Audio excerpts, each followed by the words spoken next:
Hello friends, ये हमारा 36 session है जिसके अंदर हम लोग डेटाबेस क्रिएट करेंगे एंटिटी फ्रेमवर्क के थ्रू।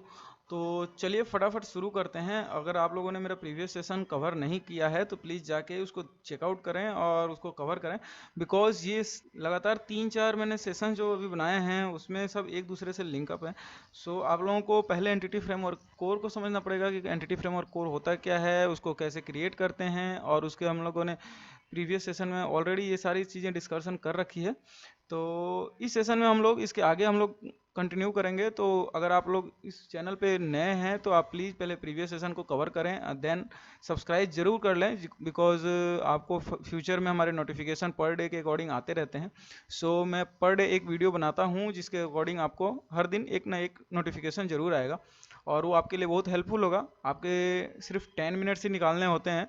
तो अगर 10 मिनट्स आप निकाल पाते हैं तो एक तरह से आप लोगों को डॉट नेट कोर्स इतना तो समझ में आ ही जाएगा कि उसको कैसे इम्प्लीमेंट करना है।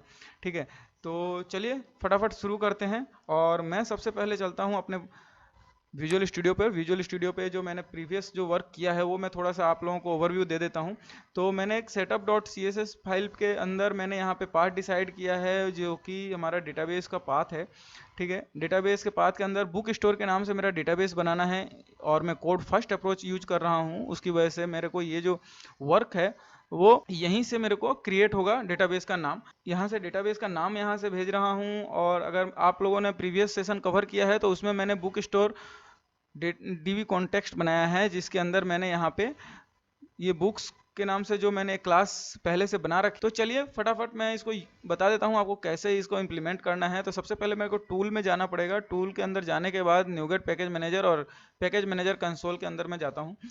इनिशियलाइजिंग और सेल होस्ट ये इनिशियलाइज हो रहा है, यहाँ पे पीएम लिखा हुआ आता है। और मेरे को अगर कोई हेल्प की नीड है सो मैं यहाँ पे क्या लिख सकता हूँ, गेट डैश हेल्प। और न्यूगेट पैकेज के अंदर जो मैंने एंटिटी फ्रेमवर्क इंस्टॉल किया है तो एंटिटी फ्रेमवर्क का नाम लिख देता हूँ। तो ENTITY FRAMECORE entity framework core. तो मैं जैसे इसको एंटर मारूंगा ये मेरे सामने, अच्छा ये जैसे मैंने यहाँ पे entity framework entity frame core कर दिया है, इसकी वजह से ये एरर आ रही है। तो चलिए इसको रिजॉल्व कैसे करेंगे ये मैं बता देता हूँ। तो एंटिटी फ्रेमवर्क लिखना पड़ेगा, कोर लिखना पड़ेगा। जैसे ही मैं लिखूंगा वैसे ही मेरे सामने ये कमांड लाइन आ गई है कि कौन कौन से मैं कमांड यूज कर सकता हूँ क्रिएट के लिए, ड्रॉप के लिए। तो चलिए मैं सबसे पहले एक क्रिएट कर लेता हूँ, जैसे ऐड माइग्रेशन कर लेता हूँ। तो उसके लिए क्या लिखना पड़ेगा, यहाँ पे अब मेरे सामने ही लिखा हुआ है कि कमांड। तो कमांड में लिखना पड़ेगा ऐड माइग्रेशन, और माइग्रेशन के नाम देना पड़ेगा। तो इनिट कर दिया मैंने और इसको मैंने एंटर कर दिया। तो जैसे मैं एंटर करूंगा मेरे सामने लिख रहा है कि both entity work 6 and entity framework core are installed. Okay, तो यहाँ पे एक्चुअली क्या है दोस्तों, मेरे सामने मेरे 2 एंटिटी फ्रेमवर्क इंस्टॉल किया हुआ है, इसलिए यहाँ पे ये लिखा हुआ आ रहा है कि एंटिटी फ्रेमवर्क 6 और entity framework core are installed. तो किसी एक को अपने को यूज करना है तो उसके लिए यहाँ पे बता भी रहा है कि क्या लिखना है। ठीक है, तो मैं यहाँ से इसको सिंपली कॉपी कर लेता हूँ और यहाँ पे जाके पेस्ट कर देता हूँ। ठीक है, और यहाँ पे माइग्रेशन कोड और नाम देना पड़ेगा। तो इनिट कर दिया मैंने और फिर मैं एंटर मारूंगा तो ये देखिए बिल्ड स्टार्टेड और बिल्ड सक्सीडेड, मतलब कि ये क्रिएट हो गया है। तो चलिए मैं देख लेता हूँ कहाँ पे क्रिएट हुआ है। अगर मैं सॉल्यूशन एक्सप्लोरर को खोलूँ तो यहाँ पे देखिए मेरे सामने एक फोल्डर बन के आ गया जिसका नाम है माइग्रेशंस।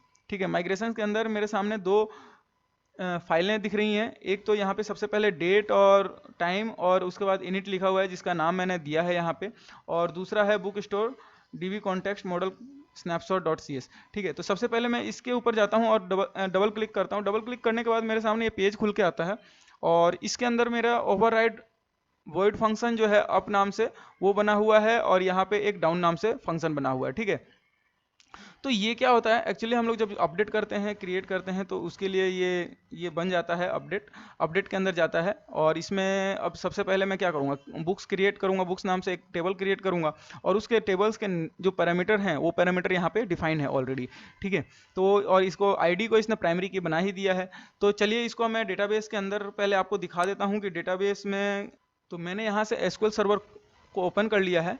सो ये मेरा डेटाबेस ओपन हो गया है। डेटाबेस को कनेक्ट कर लेते हैं। डेटाबेस को कनेक्ट करने के बाद अगर मैं डेटाबेस को ओपन करूं तो मेरे सामने ये 3 डीबी ऑलरेडी बने हुए हैं जो कि दिखा रहा है।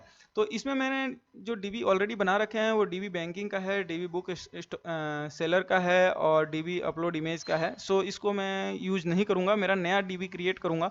सो अगर मैं आप लोगों को पीछे लेके चलूं और startup.cs फाइल पे जाऊं तो मेरे को सामने यहाँ पे लिखा हुआ है कि बुक स्टोर नाम से एक डीबी क्रिएट करना है। ठीक है, तो इसी नाम से क्रिएट होगा। तो उसके लिए मैं वापस पैकेज मैनेजर कंसोल के ऊपर जाता हूं और पैकेज मैनेजर कंसोल के ऊपर जाने के बाद सो हमने पहला काम जो किया है वो हमने ऐड माइग्रेशन कर दिया है। अब अपडेट करना है हमें, तो अपडेट माइग्रेशन करने के लिए क्या लिखना पड़ेगा, अपडेट। सो इसको भी लिखने से पहले मेरे को जो एंटिटी फ्रेमवर्क कोर को बताना पड़ेगा कि भाई ये मैं एंटिटी फ्रेमवर्क यूज कर रहा हूँ। सो तो यहाँ पे कोर और उसके बाद मैं लिखूंगा अपडेट।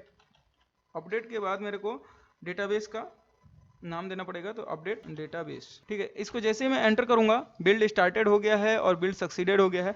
तो अब चलते हैं और डेटाबेस में चेक करते हैं क्या डेटाबेस में मेरा डेटाबेस क्रिएट हुआ है नया। तो मैं इसको वापस रिफ्रेश करता हूँ। ये देखिए ये मेरा डेटाबेस क्रिएट हो गया है।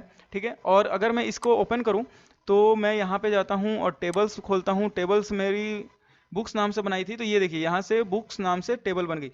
ये आप ध्यान रखिएगा, जिस नाम से मैंने पिछले प्रीवियस 2 सेशनों में ऑलरेडी मैंने बताया है कि कोड फर्स्ट अप्रोच के अंदर जिस नाम से हमारी क्लास होगी उस नाम से हमारा डेटाबेस में टेबल बनेगी, और जिस नाम से पैरामीटर हम लोग पास करेंगे क्लास के अंदर वो पैरामीटर यहाँ पे उसके कॉलम्स होंगे। ठीक है, तो ये देखिए बुक्स नाम से मेरा यहाँ पे ऑलरेडी टेबल बन गई है। कॉलम्स के नेम जो हैं वो ये ऑलरेडी दिखा रहे हैं।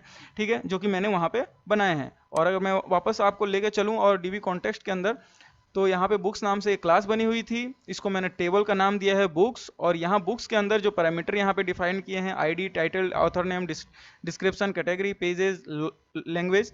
सो ये सारी की सारी चीज़ें मेरे यहाँ पे एसक्यूएल सर्वर के अंदर टेबल के कॉलम्स के नेम के अकॉर्डिंग आ गए हैं।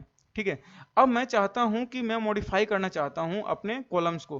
ठीक है, तो उसके लिए क्या करना पड़ेगा, यहाँ पे जाता हूं और मैं यहाँ पे और 2 पैरामीटर ऐड कर देता हूं। पब्लिक PROP लिखूंगा और डबल टैप दबाऊंगा, मेरी प्रॉपर्टीज क्रिएट हो जाती हैं इससे। तो मैं यहाँ पे डेट टाइम ले लेता हूँ, ये डेट टाइम, और यहाँ पे नेम दे देता हूँ क्रिएटेड डेट, और एक और फील्ड ऐड कर लेता हूँ PROP करके, और डबल टैप में यहाँ पे अगेन मैं डेट टाइम ले लेता हूँ, डेट टाइम, और क्रिएटेड डेट हो गया, अपडेटेड डेट ले लेता हूँ। ये मैंने दोनों ऐड कर दिए। अब ऐड करने के बाद मेरे को यहाँ पे क्या करना पड़ेगा, फिर वापस कमांड लाइन में जाना पड़ेगा और यहाँ पे मेरे को लिखना पड़ेगा, सबसे पहले मेरे को यहाँ पे एंटिटी फ्रेमवर्क कोड डिफाइन करना पड़ेगा। देन आफ्टर मेरे को ऐड लिखना पड़ेगा, ऐड माइग्रेशन, वापस से माइग्रेशन को ऐड करेगा। और मैंने क्या किया है, कॉलम ऐड किए हैं 2। ठीक है, मतलब 2 पैरामीटर यहाँ पे डिफाइन किए हैं। इसका मतलब मेरे को डेटाबेस के अंदर 2 कॉलम ऐड करने हैं। ठीक है, तो उसके लिए मेरे को लिखना पड़ेगा एडेड 2 कॉलम्स। ठीक है, और इसको एंटर करूंगा। एंटर करते ही बिल्ड स्टार्ट होगा, बिल्ड सक्सीड होगा, और बिल्ड सक्सीड होने के बाद मैं अगर वापस से मैं इस यहाँ पे सॉल्यूशन एक्सप्लोरर के अंदर अगर मैं जाके देखूं तो यहाँ पे मेरा एक और कॉलम्स 2 एडेड कॉलम्स के नाम से मेरा यहाँ पे एक और फाइल ऐड हो गई है। ठीक है, मैं इसको ओपन करता हूँ तो यहाँ पे देखिए जैसे ही मैंने कॉलम्स के नेम ऐड किए हैं वो अपडेटेड यहाँ पे दिखा रहा है। अब के अंदर क्या किया है, क्रिएटेड डेट और अपडेटेड डेट 2 कॉलम ऐड किए हैं, और यहाँ पे वही created date updated date drop, यहाँ पे कॉलम को ऐड करना है तो यहाँ पे ऐड कॉलम किया है, और ड्रॉप करने के लिए मेरे को यहाँ पे ड्रॉप के लिए वहाँ पे क्रिएटेड डेट और अपडेटेड डेट दिखा रहा है। ठीक है, चलिए डेटाबेस में देखते हैं। टेबल पे जाके राइट क्लिक करता हूँ बुक्स के ऊपर और रिफ्रेश कर देता हूँ। अब मैं रिफ्रेश करने के बाद कॉलम्स को देखूंगा तो देखिए अभी भी मेरा यहाँ पे डेटा आया नहीं है। क्यों नहीं आया है, क्योंकि मैंने वहाँ पे अपडेट नहीं किया है, अभी डेटाबेस को अपडेट नहीं किया है, केवल कॉलम ऐड किए हैं। कॉलम ऐड कहाँ किए हैं, मैंने अभी अपने विजुअल स्टूडियो पे कॉलम ऐड किए हैं। ठीक है, अब मेरे को अपडेट करने के लिए फिर से मेरे को एक कमांड लाइन लिखनी पड़ेगी। कमांड लाइन क्या लिखनी पड़ेगी, यहाँ पे अपडेट। हम जानते हैं कि अपडेट डेटाबेस करते हैं उसके बाद डेटाबेस के अंदर अपडेट होता है। तो सबसे पहले जैसे ही मैं इसको एंटर करूंगा, बिल्ड स्टार्टेड, बिल्ड सक्सीडेड, और देन आफ्टर हमारे डेटाबेस में ये डन हो गया है और ये डेटाबेस में हमारा डेटा आएगा, कंफर्म है आएगा। और इसको मैं अपडेट कर देता हूँ, रिफ्रेश कर देता हूँ और कॉलम को चेक करता हूँ तो ये देखिए क्रिएटेड डेट और अपडेटेड डेट आ चुकी है। सो आज हम लोगों ने समझा कैसे हम लोग डेटाबेस क्रिएट करेंगे कोड फर्स्ट अप्रोच से, देन आफ्टर हम लोग कैसे उसको इम्प्लीमेंट करेंगे, अपडेट करना चाहें अगर कॉलम्स को तो क्या करना है। सो ये सारी चीज़ें आज हम लोगों ने कवर कर लिया। बट नेक्स्ट सेशन बहुत ही इंपॉर्टेंट होने वाला है, क्योंकि मैं इंसर्ट क्वेरी चलाने वाला हूँ और डेटाबेस के अंदर डायरेक्ट जो फॉर्म बनाया है, फॉर्म कौन सा बनाया था पिछले सेशन में वो मैं बता देता हूँ। इसको मैं रन करता हूँ और रन करने के बाद जो फॉर्म ऐड बुक्स नाम से शायद मैंने बनाया था, एड क्रिएट बुक सॉरी, तो मैं ये वाले इसी फॉर्म से मैं डेटा को अपने डेटाबेस में भेजूंगा। सो अगला सेशन आप लोग मिस मत कीजिएगा। थैंक यू सो मच इस सेशन को देखने के लिए, और आशा करता हूँ ये समझ में आ गया होगा। नहीं आया हो तो प्लीज़ कमेंट सेक्शन में कमेंट करें और लाइक शेयर सब्सक्राइब करें, क्योंकि जितना आप लोग लाइक सब्सक्राइब करेंगे उतना मेरा हौसला अफजाई होगा और मैं और वीडियो बनाता रहूँगा। Thank you so much.